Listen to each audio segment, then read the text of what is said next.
How are you feeling? I am undamaged. But how do you feel? Your physical scars have healed, but the psychological effects are still there. You'll have to deal with them. For what purpose? In order to heal. Coven attacked you, violated your rights as an individual. So this is an episode from Star Trek Voyager, where the character 7 of 9, previously a member of the Borg, was attacked by this character Coven. Not technically attacked, she was put under anesthesia, and they tried to extract Borg technology from her to use it as a weapon. Coven attacked you, violated your rights as an individual. It's important that you recognize that, so you can understand any hostility or resentment you might be feeling. Resentment is a human trait. It has no structure, no function. I want no part of it. So over the past few years, I found tremendous benefit in reflecting and thinking in the way that Seven is talking here. I want nothing to do with resentment or vengeance or retribution. I think of this as the retribution mindset or vengeance mindset, where we want people to get their just comeuppance. We want people to experience the pain that they placed upon us. And I do wonder if that is a very Western trait, if that is something that's very much seen in cultures that emphasize a kind of tit-for-tat transactional relationship with life, where it can be seen as quite natural to experience this justice-based mindset, where we want people to get their just rewards and we want things to be fair in life. And, well, life is not fair, indeed. And part of the acceptance-based practices that we see in the East, in Eastern philosophy and psychology, that emphasizes that fact that you can't change other people's behavior. You can't change what they did. You can only change how you react to it. If you come at this from the perspective that you're just not reacting to what a person did to begin with, then you won't have that anger instilled in you. You won't have that kind of desire to have that pain inflicted upon them. And obviously this is very nuanced. If it's a case of child abuse or some kind of sexual violation, that's probably going to leave some serious scars. But if it's somebody, in this case, they tried to extract a technology from her Borg brain, essentially, and she had no physical consequences of that. She couldn't remember any of it. And there are other examples I can think of. For instance, the person that ran over my dog. This happened almost a couple years now, and I very much miss my dog. We had a good 10 years together, and she was my closest friend, to be honest. And I still find myself not seeking that vengeance. I have no desire to go search for the person that did that in my neighborhood, who was driving irresponsibly and hit my dog. And the same applies to the person who ratted me out and sent me to prison in my early youth. I have no desire to seek them out and to inflict my anger and relieve my anger or anything. I just don't have anger towards them. Things are what they are. Life is what it is. Determinism and causality exist. I have no idea what caused the person to do that, and it doesn't benefit me to try and get back at them for that. It's not going to do anything for me or for them. You're going to have to begin accepting the fact that your human feelings exist, and that suppressing them can damage you. If I am not aware of these feelings, how can I express them? Let me ask you this. What would have happened if Coven had tried to take Borg technology directly from the collective?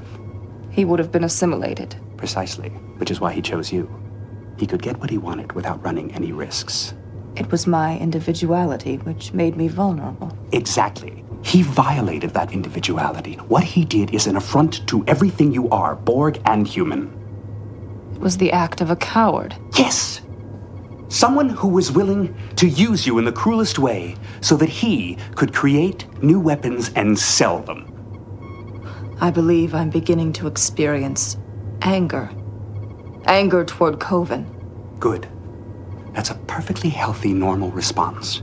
So is that a perfectly healthy, normal human response? Going on the assumption that everyone feels the same way and has the same base state of emotional salience, and this kind of neurobiological approach that the Western universities are taking, this commits the false equivalence fallacy, where we falsely equivocate all brains as having the same ways of being traumatized and ways of dealing with anger and dealing with resentment and all these other experiences. Whereas you could be ignoring the original person's cultural context. It's this mission to kind of extract the very last bits of emotion from a person and make sure everything is covered, make sure all of the causal influences are covered so that all of the symptoms that arise from that can be treated and addressed. And that's extremely useful in many cases, and in other cases it can be counterproductive. So for context, indeed, 7 of 9 is from the Borg, which just assimilated people into their culture. And that's different from the Eastern paradigm of collective and interdependence. But there are parallels there that you can draw from this. Let's just say you have a particular culture that is based in this more interdependent, pratita samutpada based approach to being involved with the collective and feeling compassion first to the individual, as opposed to this vengeance idea, where the first instinct is to think, okay, there's probably a reason that that person acted the way that they did, instead of, I instantly want to have vengeance upon them.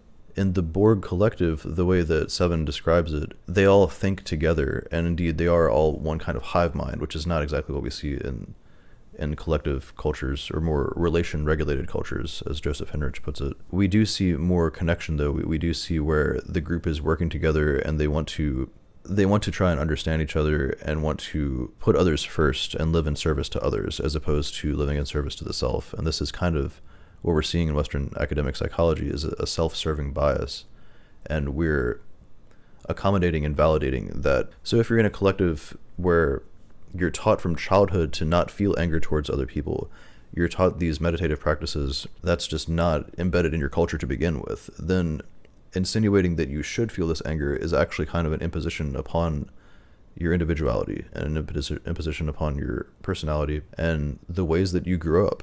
And indeed, in the Diagnostics and Statistics Manual 4, there was a classification of disorders called culturally bounded disorders, where they kind of just threw these psychological classifications into this exception category of, yes, indeed, we're acknowledging that there are other types of psychologies that exist around the world, but this is our giant model.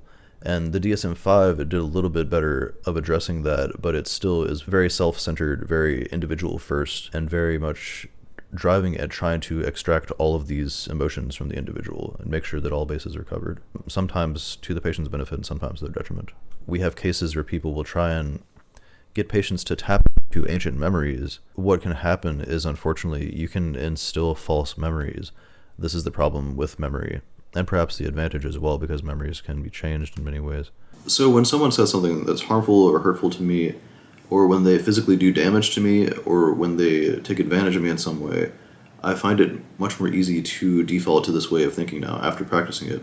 This deterministic empathy that allows me to view people in an unbiased fashion. Some people call this unconditional positive regard. That does take practice, but the practice is very rewarding. And when Coven gets what he deserves, you're going to feel much better.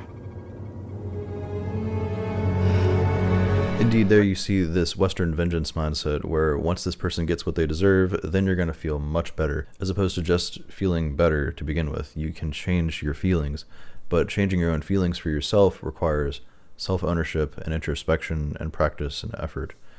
And there's not a lot of money to be made in that. There's much more money in the US to be made in treating disorders and keeping people as a consistent patient, as opposed to a client to be worked with. And so, as the doctor said at the beginning, 7 of 9's individuality was violated. Her individual self was held most primary in that regard. And when you look at other cultures, especially Eastern cultures, according to studies, more emphasis is placed on collective violations. So when you look at justice systems, especially in a court of law, you'll see cases in the West where it's mostly focused on the individual and how the individual has affected another individual, whereas in the East, it's more about how the individual has affected the collective.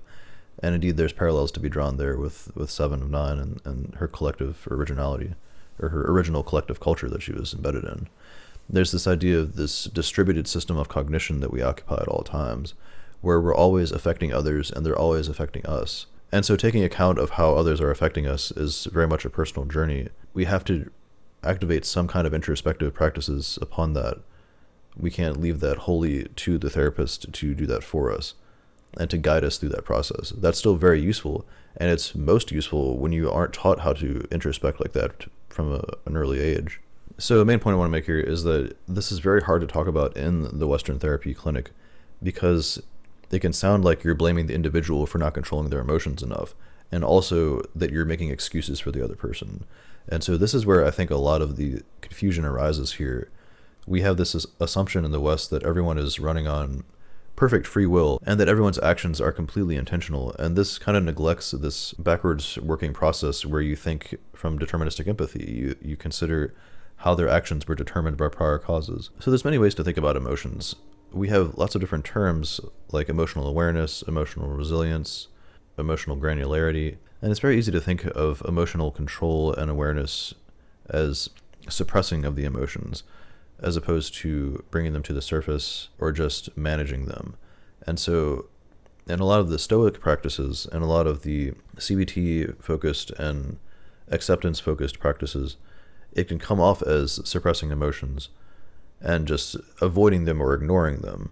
And it's hard to know where to draw the line between that and forming a healthy relationship with our emotions and bringing all of our emotions to the surface and making sure that each one is addressed and that each one is diagnosed. And I think that middle ground of trying to form a relationship with our emotions, telling a story about our experiences, and realizing that we're in this ongoing state of becoming, we're always growing and trying to improve the way that we relate to life and relate to our emotional experiences. That seems to be what's most primary and most beneficial in this regard. But again, there's not as much money to be made in that way of approaching psychology. It's much more profitable to diagnose and to pathologize our experiences.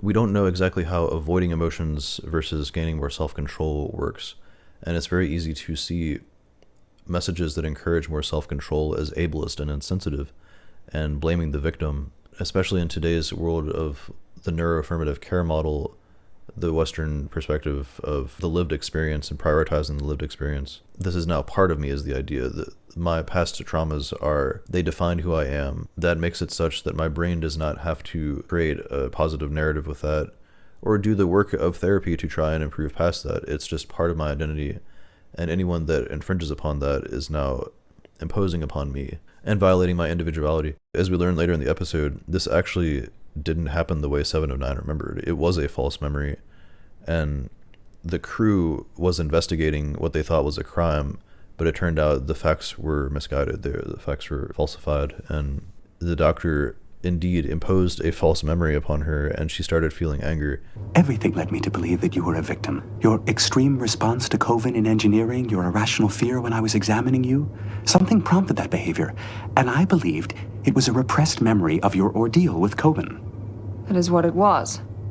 But if I'm to be impartial, I have to acknowledge that your neurology is still something of a mystery to me. I can't be certain what triggered those memories, and we can't ignore the fact that this evidence supports Coven's story, and not yours. You were the one who helped me to understand what happened, and now you're denying it. 7, no one's abandoning you, but we have to do what's right. We have to find Coven and tell him what we learned. The doctor told me I would feel better when Coven gets what he deserves. I want him to be punished. I won't settle for anything less.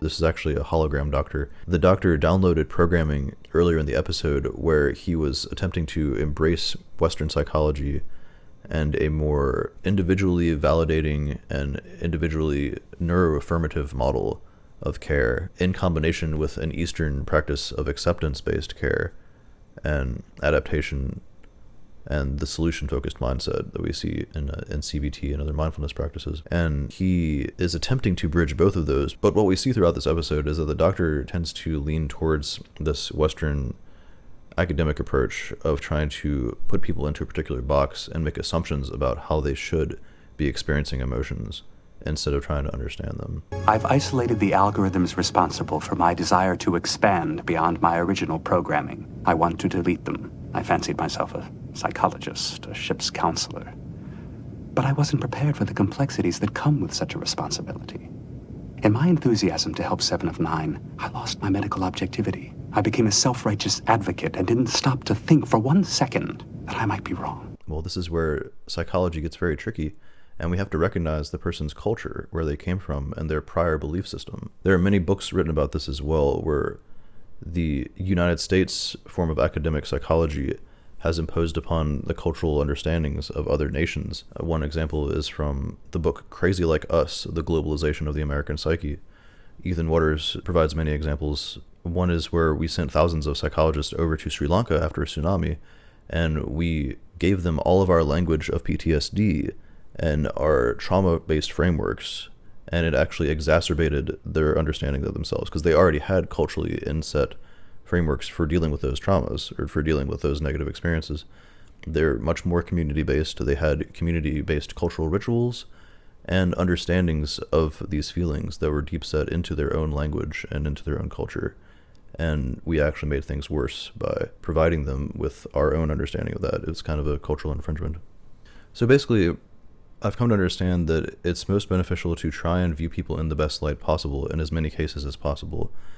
I think of this as what I call deterministic empathy, where a person's actions are determined by prior causes, and as much determinism as I want to apply to their actions, the more relief I can feel, the easier it is for me to access forgiveness and understanding and empathy and compassion towards them, or just non-feeling at all, to totally separate myself from that, not from a place of avoidance, but from the consideration that this is not worth me worrying about this, and trying to extract some kind of anger from this is not necessarily helpful. So it does seem that we're in a case of modernity, a case of heavy determinism in our Western psychology and in the way that we teach this in academia.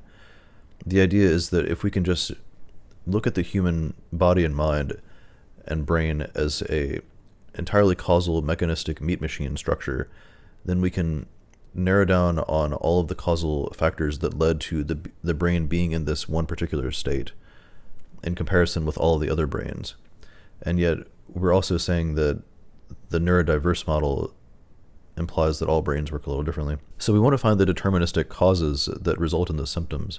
And the idea is that if you don't find every last cause, then you're fighting a losing battle just trying to treat the symptoms. And yet there's also profit to be made in just treating the symptoms and avoiding looking at all of the causes. So there's some mismatch in our understanding there. So this is why I encourage the case-by-case based method, where you look at the individual in their entirety and take the holistic approach to this instead of this reductionist deterministic paradigm, where you can indeed draw parallels and look at the Jungian archetypes and look at the many ways that the majority of brains tend to experience emotions and memories and memory recall, and how particular brain functions work and how neurochemistry works. But you also have to take the individual's culture and their belief system. So W.M.B. Fulford has this model of the values-based medicine versus evidence-based medicine. So we'd want to ask the patient how they prefer to handle these situations based on their belief system, based on their value system, as opposed to just assuming that everyone operates on the same mechanistic structures like this. And so this gets very complicated as well when you go to try and understand the patient's cultural value system or their belief system and their cultural roots. They may not know that as consciously as you'd want them to know that, because a lot of our cultural adaptations are acquired quite unconsciously. And so trying to figure that out is quite mysterious. You also have to understand the entirety of the bioecological system. You have to really understand how they are influenced by their parents to believe a certain way versus how they were influenced by their peers and their teachers and their preachers, their mentors, and so on and so forth. And also the healing process involves asking them what values they'd like to adopt later, and if they'd like to try and transcend some of their past value systems or cultural influences, ecological factors, and how they would like to go about doing this, because there's so much risk of imposing your belief system upon the patient there, especially when it comes to trauma and an infringement upon the individual's individuality. So this is where the psychologist has to also play the role of a philosopher, and often both of those worlds don't meet to the degree that they need to. A lot of times psychologists will default into one particular modality or another, which is very useful. And making that known up front is very important as well when you're working with your client. Letting them know that you're going to be approaching their situation from your previous training in this particular modality. That's the honest and upfront way to go about that. But the good psychologist will have a good training on this, and they'll have all of these factors at play. They'll be able to have the instinct to look at the individual's previous influences, their value systems, their beliefs, and these different modalities of emotional awareness, and ask them how they want to manage their emotions instead of running on assumptions. It takes a lot of practice, Ideally, we'd have an additional 5 years added to the 5 to 7 years that's used for PsyD training and psychoanalysis. There's a lot of perspectives here. Let me know what you think. I appreciate your time and attention.